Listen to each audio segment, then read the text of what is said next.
Nous recevons dans le cadre de l'entretien du jour M. Abakar Sabon, conseiller politique du Front populaire pour la Renaissance de Centrafrique. Bonjour, Président. Bonjour.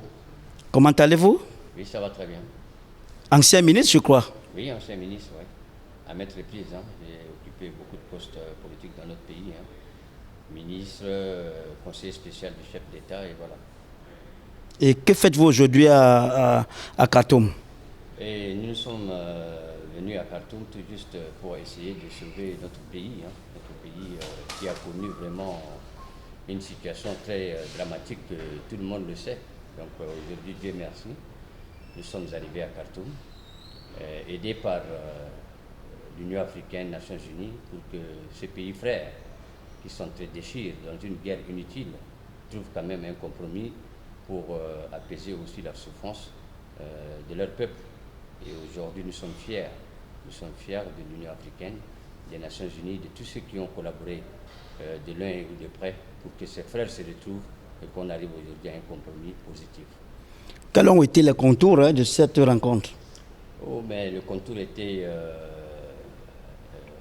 énorme et les discussions ont été houleuses. Lesquelles, par exemple?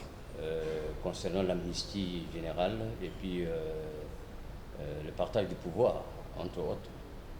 Au niveau de la mission, très bien, on sait très bien que vous avez été campés, tous les 14 groupes armés. Que s'est-il passé? Qu'est-ce que le gouvernement vous a proposé?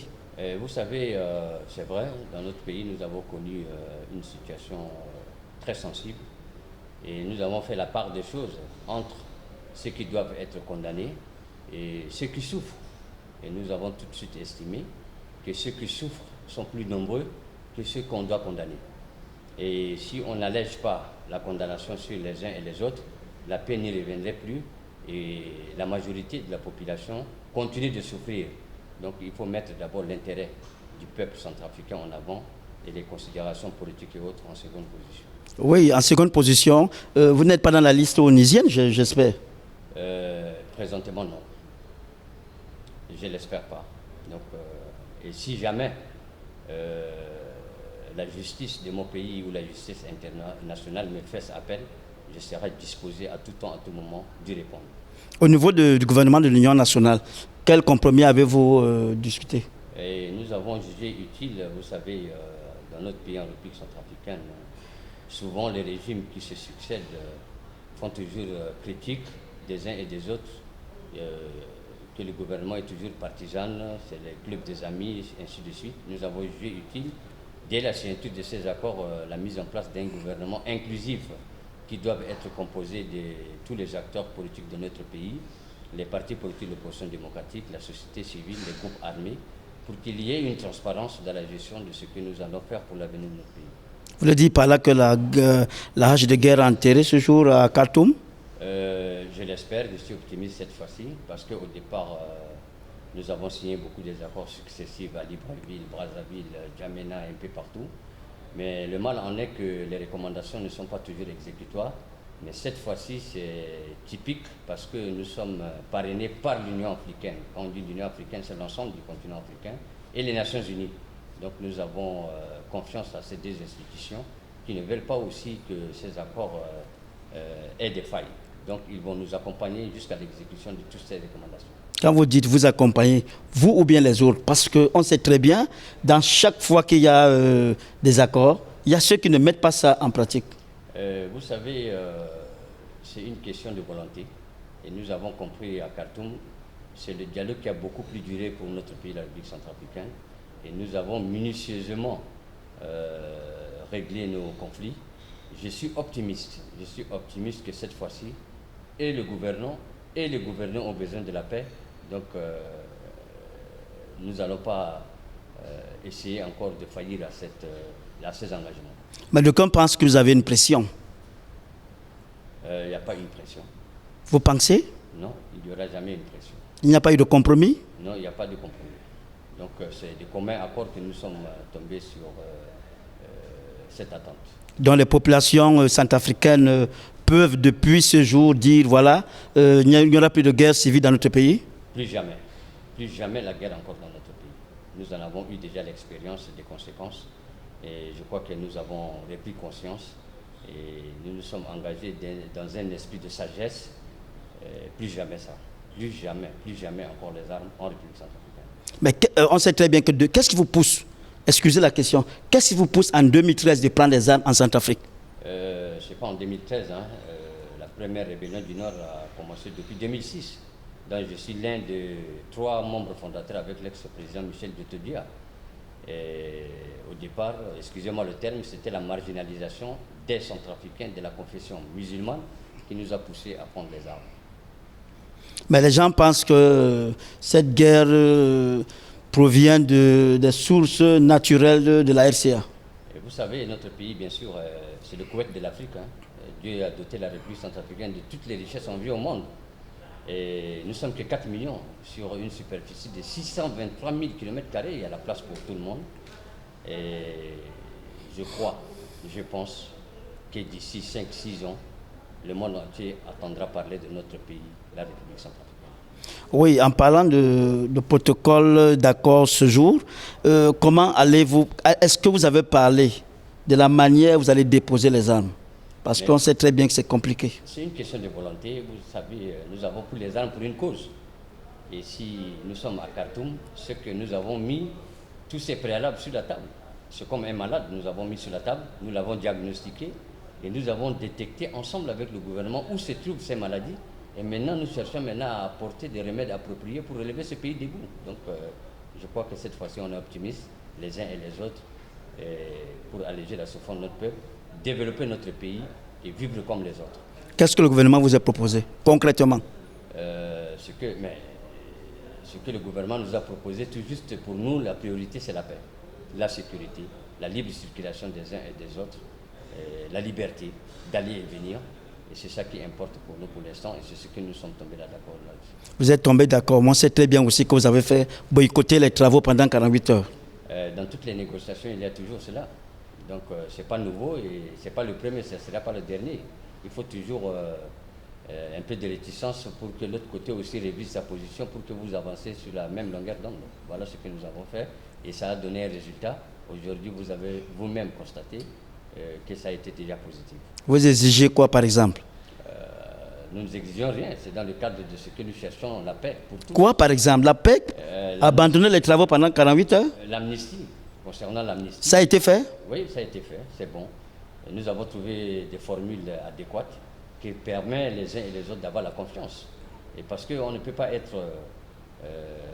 on ne peut pas avoir les mains liées pour pouvoir conduire le bateau à des bons ports. Il faut avoir une certaine liberté et puis la tranquillité de la conscience pour qu'ensemble on avance.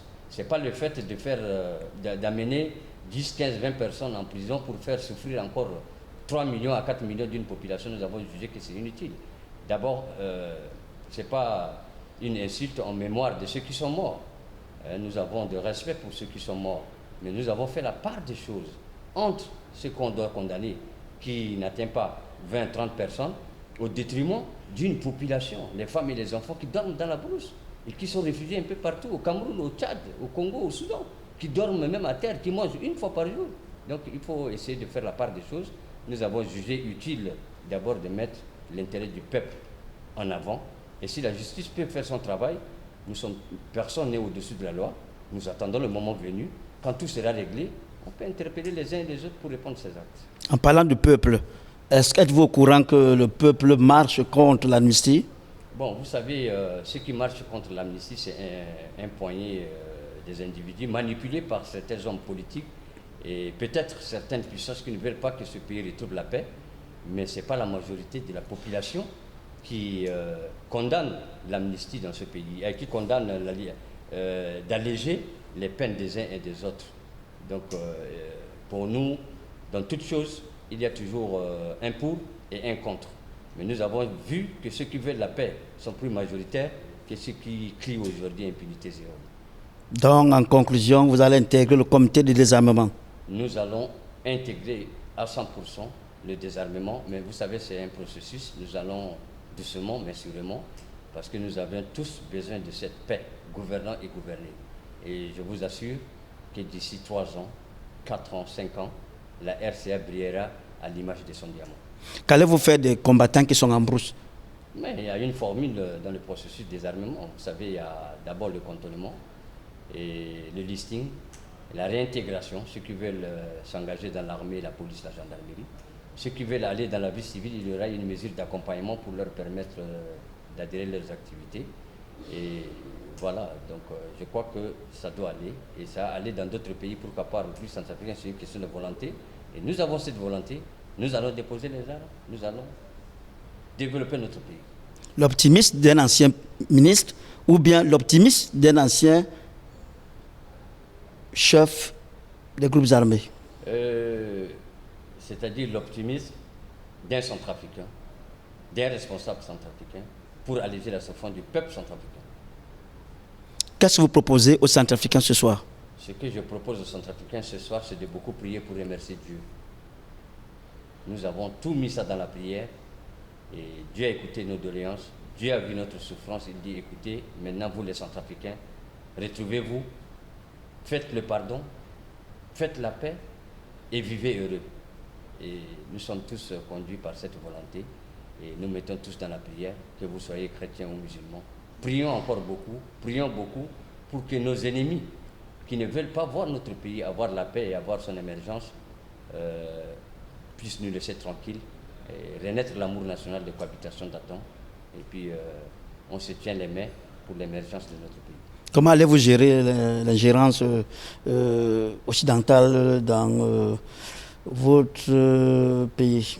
Et vous savez, la République centrafricaine était une colonie française. Je n'ai pas parlé de la France, c'est à vous de... Mais non, mais c'est ce que vous voulez advenir, je comprends, occidental. Ah, c'est vous qui le dites. Ce que vous voulez dire. Nous sommes colonie française et ce sont nos bienfaiteurs. Nous, je parle français. Et ils nous ont civilisés, ils nous ont aidés à s'instruire. C'est un père, hein. C'est un père pour la République centrafricaine que nous ne pouvons jamais négliger. Oui, mais un père qui vous livrait les armes? Non, ce n'est pas une question de livraison des armes. Dans tout pays du monde, tout pays signe des accords de défense avec les puissances. Mais d'où venaient les armes des rebelles? Ou d'où viennent les armes des rebelles? Mais je viens de vous dire d'où viennent les armes et les rebelles. Ah, c'est la France? Non, non. Je ne dis pas la France. Il ne faut pas m'amener à dire ce que je ne voulais pas dire. Je n'ai pas dit. La France n'a aucune influence dans ce qui vient de se passer dans notre pays. Au contraire, si ce n'était pas l'intervention des forces sangaristes en République centrafricaine, aujourd'hui, je ne me retrouve pas ici pour parler. Ils ont contribué pour ramener la paix dans ce pays. Il faut que les gens reconnaissent cela. Ils ont ramené la paix. Et c'est le peuple centrafricain qui a crié au secours de la France. C'est pourquoi l'opération Sangaris était venue en République centrafricaine. Et ils ont essayé de calmer les choses. Et ils sont partis, ils ont laissé maintenant la relève aux Nations Unies. Et je demande à mon peuple centrafricain, il y a une habitude qu'on a toujours, il faut qu'on cesse cette habitude-là, de faire payer toujours nos bienfaiteurs par des monnaies de singe. Il ne faut pas qu'on soit ingrat. Il faut qu'on soit reconnaissant. Et la présence de l'ONU chez vous? Bon, l'ONU aussi est en République centrafricaine compte tenu de son mandat. Donc il faut que nous demandons à l'ONU de rester dans le cadre de son mandat pour la protection du peuple centrafricain. Et qu'allez-vous faire avec le plus grand exploitant minier de la Centrafrique? Vous connaissez qui je parle? Ça, c'est une question secondaire qu'on essaie de voir. Ce qui nous préoccupe maintenant, c'est la paix et la sécurité pour notre pays. Et un mot pour les Centrafricains au sortir de cet entretien? Je demande à mon peuple de faire preuve d'honnêteté politique et intellectuelle, d'observer la sagesse. Ce qui est passé est passé. Prenons une nouvelle feuille vierge pour l'avenir de notre pays et asseoir un avenir meilleur à nos enfants. Merci aux téléspectateurs de la chaîne panafricaine SICA. Nous avons été édifiés sur le problème centrafricain grâce à notre invité du jour. Merci, au revoir et à la prochaine.